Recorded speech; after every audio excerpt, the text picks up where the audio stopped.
Bueno, vamos a conversar con el abogado Mario Ruiz, asambleísta de Imbabura, de Pachacutic. ¿Cómo está, asambleísta? A ver si nos escucha bien para iniciar la conversación, por favor. ¿Cómo le va, asambleísta? ¿Me escucha?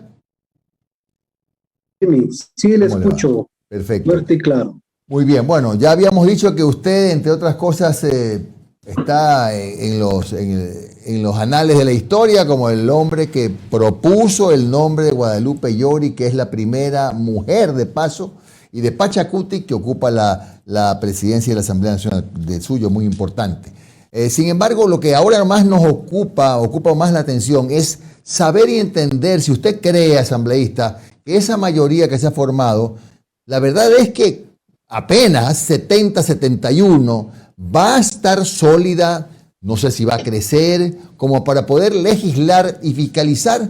Y le digo esto porque su coideario Salvador Quispe declaró el mismo día que no necesariamente debía entenderse esta mayoría para legislar y fiscalizar por los siglos de los siglos, que era más bien un tema que tenía que ver con la organización del trabajo de la Asamblea.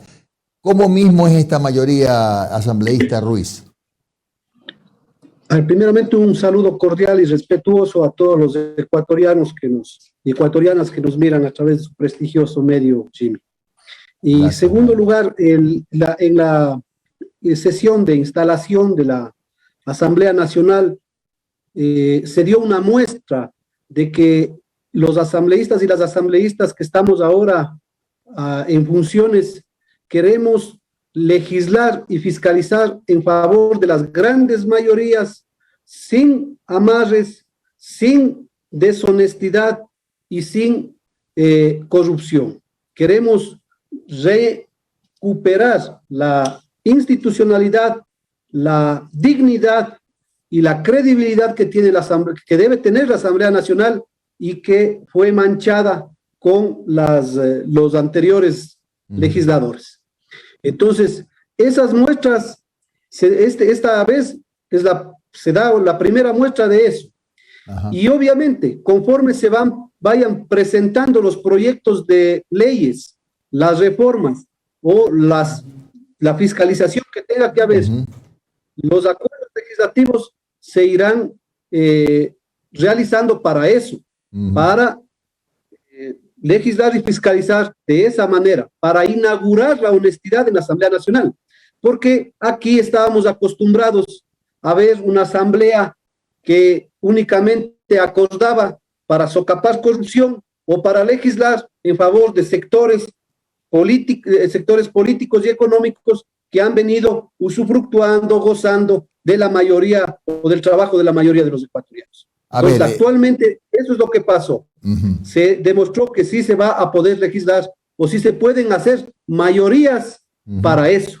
Claro. Ahora, asambleísta Ruiz, estamos claros en todo caso que mañana pasado, cuando se trate, por ejemplo, de un juicio político, puede ser que un sector de la mayoría no esté de acuerdo y tengan que hacer acuerdos puntuales con alguna otra mayoría, con parte de asambleístas de otras bancadas para poder llevar a alguien a juicio político, por ejemplo.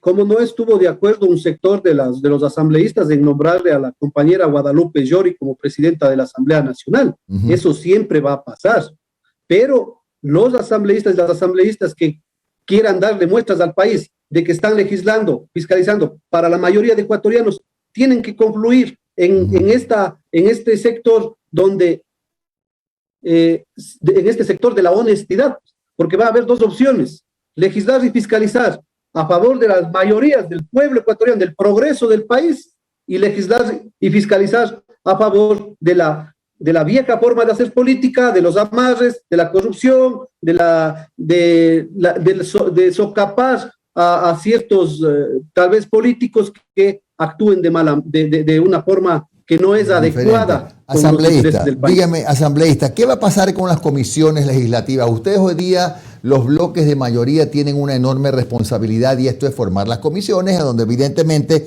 todos los asambleístas quieren tener su espacio. Me pregunto si va a prevalecer la voluntad de la mayoría o si va a haber una distribución, digamos, relativamente equitativa en las comisiones, tomando en cuenta también a representaciones de los que no votaron por la señora Yori, pero sí fueron favorecidos por el voto en la primera vuelta, ¿no? Como UNES, socialcristianos, etcétera. Desde luego, la ley la ley orgánica de la función legislativa prevé de que los asambleístas y las asambleístas integremos las comisiones y de esa manera se va a integrar equitativamente. Las fuerzas políticas que están concluyendo ahora en la Asamblea Nacional tendrán su representación en cada una de las comisiones. Otra cosa es ya quién preside, quién está en la vicepresidencia, que eso, más allá de los espacios que ocupan administrativos en la Asamblea Nacional, casi no tiene, influencia en las decisiones de cada comisión, porque van a ser las mayorías las que decidan por qué leyes aprobar, qué leyes dar paso, qué juicios políticos dar paso, qué leyes no dar paso. Eso se irá de acuerdo a las mayorías que estén en cada comisión. Y más allá de las tiendas políticas a las que representamos, tiene que ser de acuerdo a los intereses del país. Lo que pasó el día de la elección de la presidencia de la Asamblea Nacional fue simplemente en interés o en pro interés del país. Había dos opciones. Había la opción de irse por el lado de un acuerdo que estaba hecho entre el Partido Social Cristiano y UNES, o irse por el lado del acuerdo que estaba hecho asambleísta, disculpe la interrupción, pero en ese acuerdo también estaba Creo, no se olvide. Después Creo acordó con el otro bloque y finalmente llevaron a la presidencia a la señora Yori. Solo para que no nos olvidemos. Claro, pero dicen que ha habido traiciones, que ha habido por aquí, por allá. Sí ha habido conversaciones, pero tal vez usted, Jimmy, y yo también hubiera hecho lo mismo.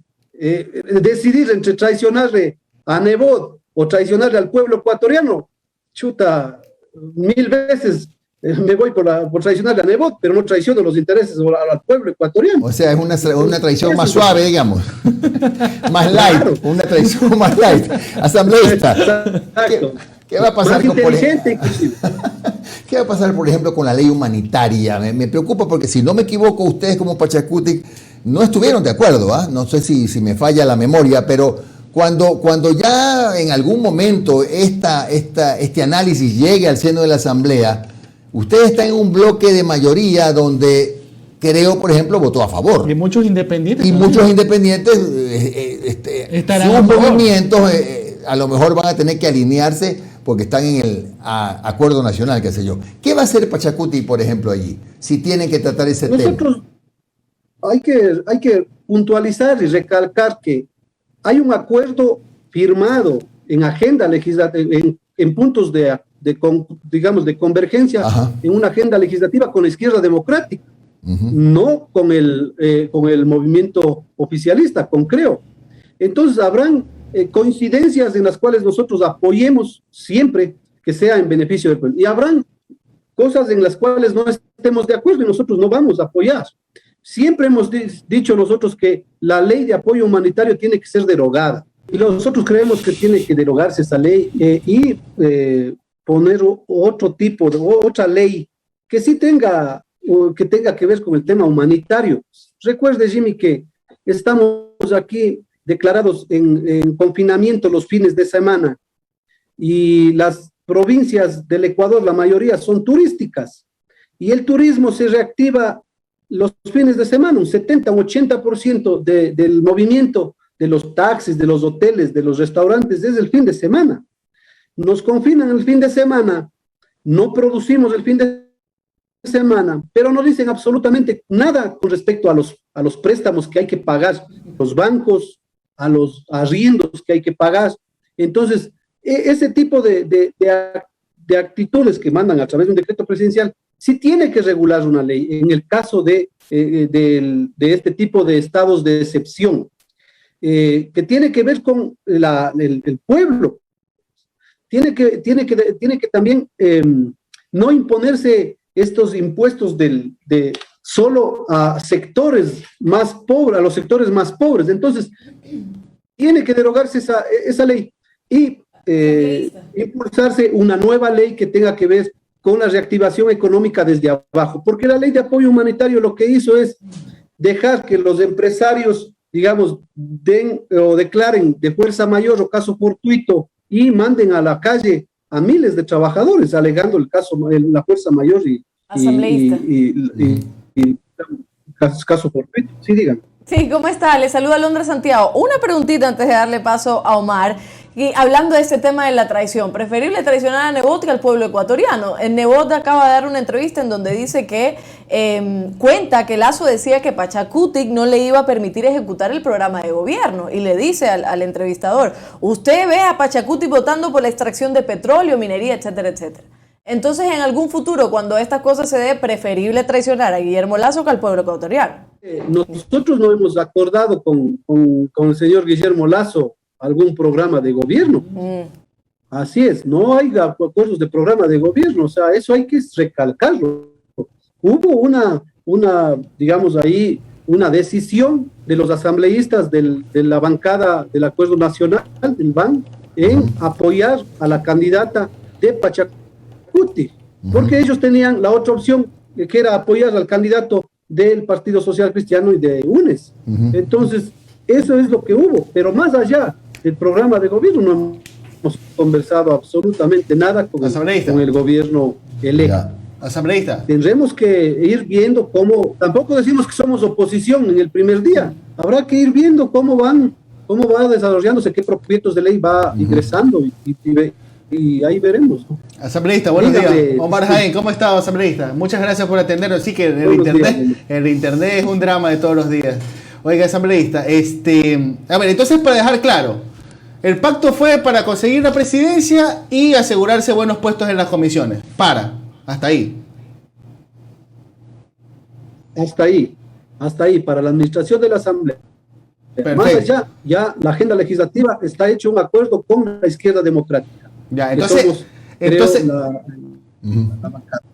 digamos que hoy, cuando sea la sesión para repartir o para designar los miembros de las comisiones, vamos a ver nuevamente a la mayoría trabajar engrasados. Bien. Yo creo que la mayoría estamos con una sola tesis, la mayoría de los asambleístas.